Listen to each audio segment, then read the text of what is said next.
Esse seminário se propõe a inovar e tentar discutir de maneira bastante ampla os principais temas de política energética no Brasil. Você tem os industriais colocando a seguinte questão: a transição ela tem que ser dirigida por mecanismos de mercado. Um seminário como esse, o seminário GE, que tem um papel de colocar essas questões do setor energético brasileiro de uma forma imparcial, o que o senhor acha da importância de um seminário como esse? Veja, eu acho brutalmente importante, porque se você olhar o mundo hoje, o mundo tem três questões vitais a nível, vamos dizer assim, da sobrevivência da humanidade nesse horizonte de 20, 30, 40 anos na frente, 2050. E os três aspectos fundamentais, o primeiro deles é a energia. O segundo é a quantidade de gente, o número de habitantes que o mundo vai ter em 2050. E o terceiro é a parte alimentícia, né? A energia tem um papel fundamental porque ela está associada diretamente com a melhoria de qualidade de vida, né? Então, na medida que você quer ter um mundo mais igual, você com certeza vai ter um acréscimo de consumo de energia brutalmente maior.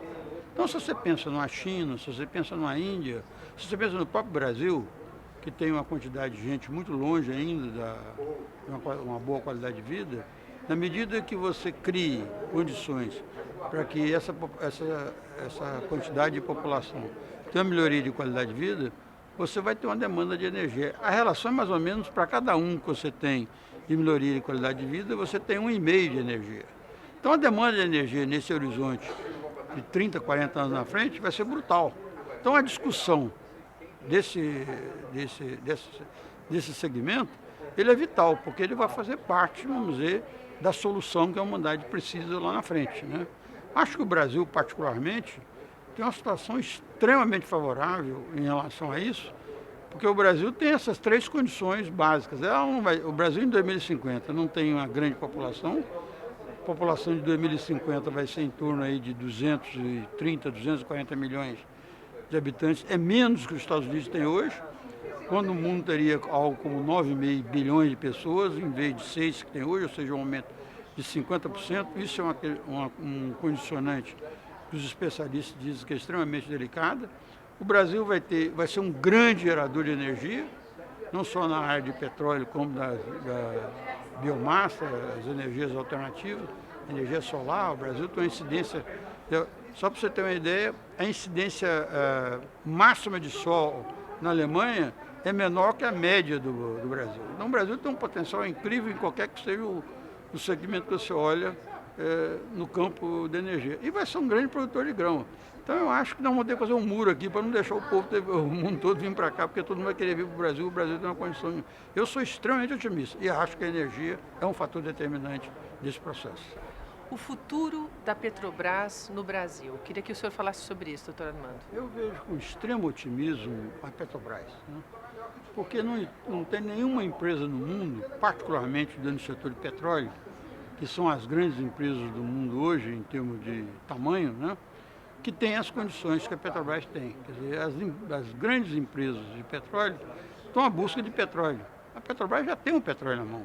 Então, ela tem que botar quer dizer, o risco que as empresas enfrentam, a Petrobras praticamente não tem, a não ser o que ela quiser fazer a mais em relação ao que ela já tem hoje. Mas ela tem um potencial que é mais do que dobrar de tamanho, sem necessidade de ter risco nenhum, porque o petróleo já está descoberto, né? Acho que ela tem um corpo técnico espetacular. Eu vivi isso intensamente, inclusive comparando com as empresas do resto do mundo. Ela hoje é respeitada no mundo inteiro, não só pelas grandes empresas de petróleo, como em qualquer lugar que você vai. Quando você discute, vamos dizer assim, as características e a qualidade, a Petrobras tem uma respeitabilidade enorme. Então, ela tem um quadro técnico extremamente competente, tem um potencial enorme.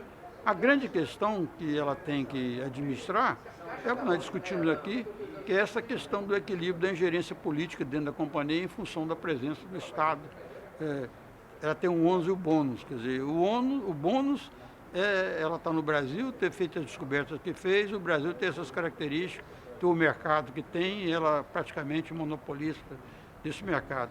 E o ônus, ela tem que atender esse mercado com as ingerências políticas que acontecem. Então, a grande questão que ela tem, que ela vem enfrentando desde o seu início lá, eu vivi isso 30 anos, e ela tem feito isso com bastante, eu diria, não com eficiência, mas com bastante equilíbrio, de conseguir fazer com que a coisa não seja muito para um lado ou para outro. Quer dizer, ela atende às conveniências dela como empresa e atende às conveniências do Estado, como sendo uma parte do Estado no sentido de ajudar o país a se desenvolver. Então eu sou muito otimista e não vejo nenhuma empresa no mundo que tenha as características como ela tem no sentido de crescer vertiginosamente nesse horizonte próximo.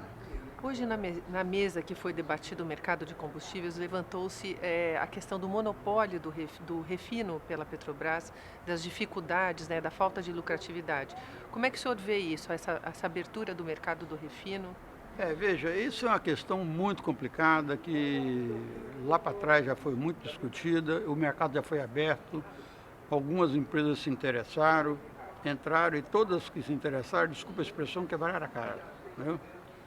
Porque é um mercado monopolizado. A Petrobras tem 95%, 98% da capacidade de atendimento de refino no país, né?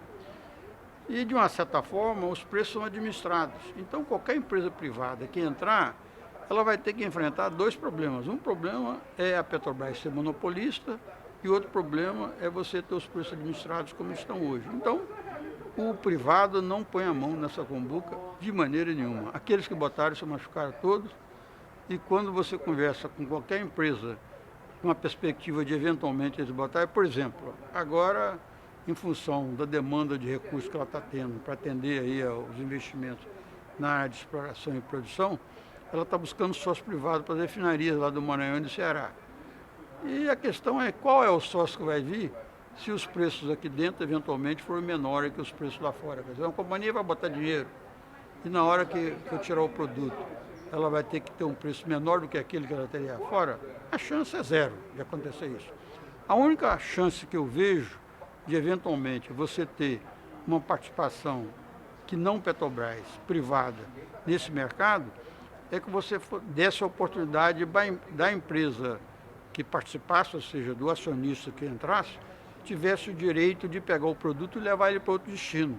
Isso eu acho que o Brasil não vai concordar, porque eu acho que isso é uma questão de segurança interna, de abastecimento, porque as refinarias são feitas fundamentalmente com o propósito de atender o mercado interno, e o país, o governo, até como acionista majoritário da Petrobras, não concordaria que isso fosse feito no sentido de dar esse direito à empresa, em vez de ela vender o produto no mercado interno, ela pegar e levar esse produto para fora, porque isso poderia prejudicar o abastecimento.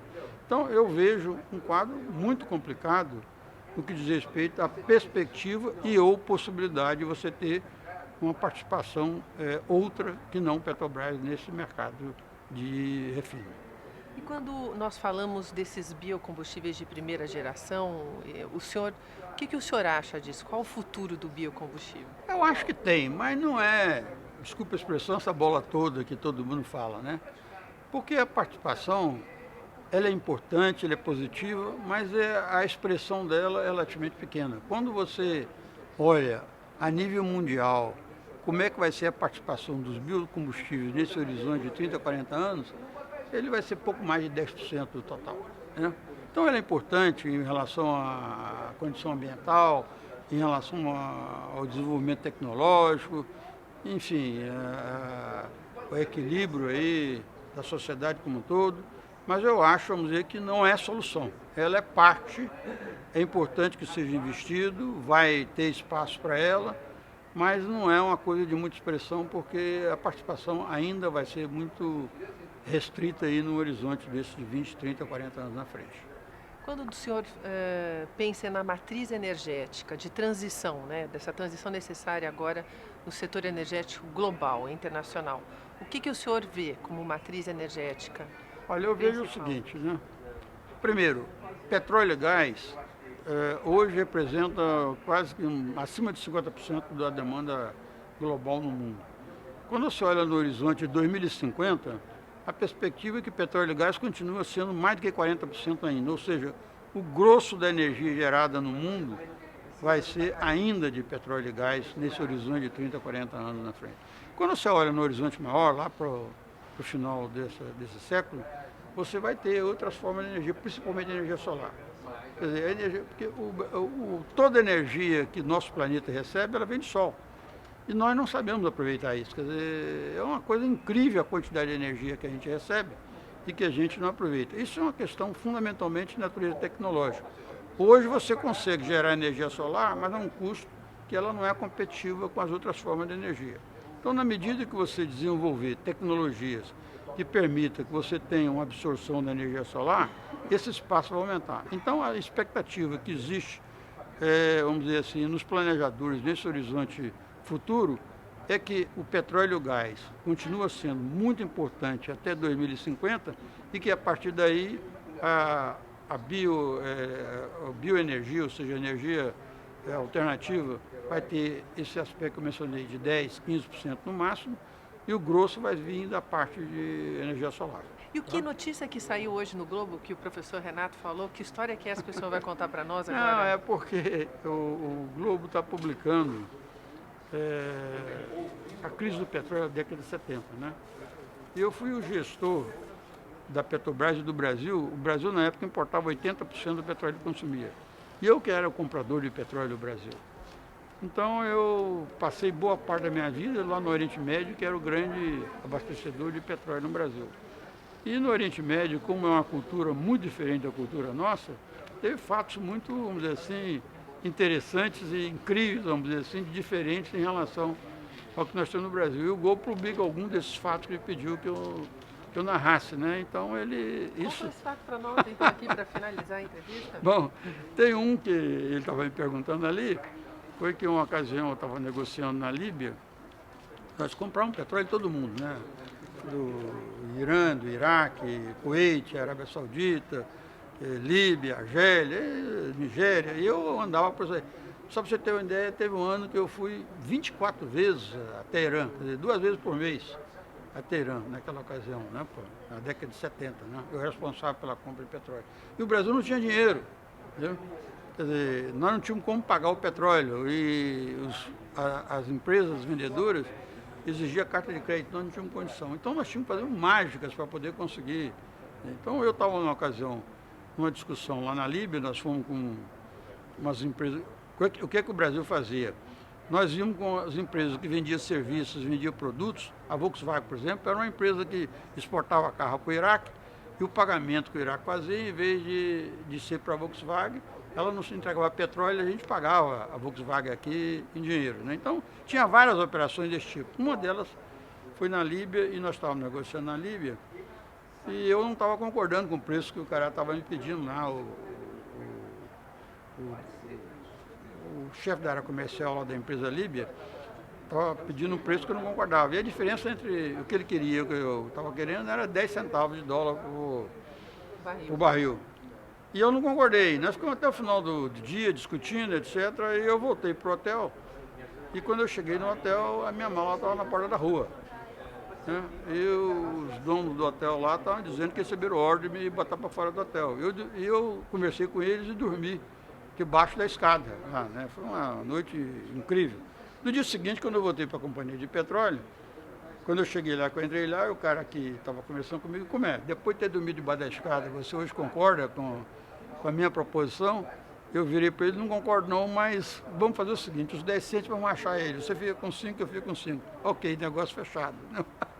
Que ótimo. E você acredita que o Brasil vai se tornar um exportador de petróleo? Ah, não tenho dúvida. O Brasil vai ser um grande exportador de petróleo. Acho que o Atlântico Sul, quer dizer, a região do Brasil com a região do oeste da África, vai ser uma nova OPEP, né? Porque nós vamos estar produzindo aí, se você pegar só 1/3 do pré-sal que foi leiloado, né? E a expectativa de produção do pré-sal com esse 1/3 leiloado, considerando Libra aí, é que em 2025 não estaria produzindo aí na base aí dos 7, 8 milhões de barris de petróleo. Na hora que você leiloar os 2/3 do pré-sal, nós vamos ser produtores aí de mais de 10 milhões de barris de petróleo por dia. Se você somar com o oeste da África, que também tem um pré-sal lá, somar com a margem equatorial, que já foi feita grande descoberta lá no oeste da África, e a margem equatorial também existe aqui. Como o pré-sal ficou um pedaço lá, um pedaço aqui, a margem equatorial também ficou um pedaço lá, um pedaço aqui. E a potencialidade de produção do Atlântico Sul vai ser muito grande. Então, essa área vai ser um fator, vai mudar a geopolítica do petróleo no mundo. Entendeu? A importância do Oriente Médio, que era gigantescamente grande por conta do volume de petróleo que produzia e por conta, por exemplo, da dependência que os Estados Unidos tinha e que os Estados Unidos não vai ter mais por conta do shale gas que ele descobriu, etc., vai mudar a geopolítica de petróleo de petróleo e gás de uma forma de tal natureza que o Atlântico Sul vai passar a ter uma importância fundamental para os países demandantes, China, Japão, Índia, etc., né? Então, acho que, e o Brasil, nesse particular, vai ter uma posição incrivelmente favorável. E como eu mencionei para você, que a energia vai continuar sendo um determinante aí no horizonte de 2050, e o Brasil sendo um grande produtor de energia, particularmente petróleo, tem uma posição extremamente favorável nesse quadro, né? Existe custo em usar os combustíveis fósseis e existem custos em não usar esses combustíveis fósseis. A primeira coisa é reconhecer esse trade-off. E aqui no reconhecimento não é simplesmente um reconhecimento científico, é o reconhecimento o quê? O reconhecimento político. Acreditamos que podemos aprender com esse seminário para poder ensinar.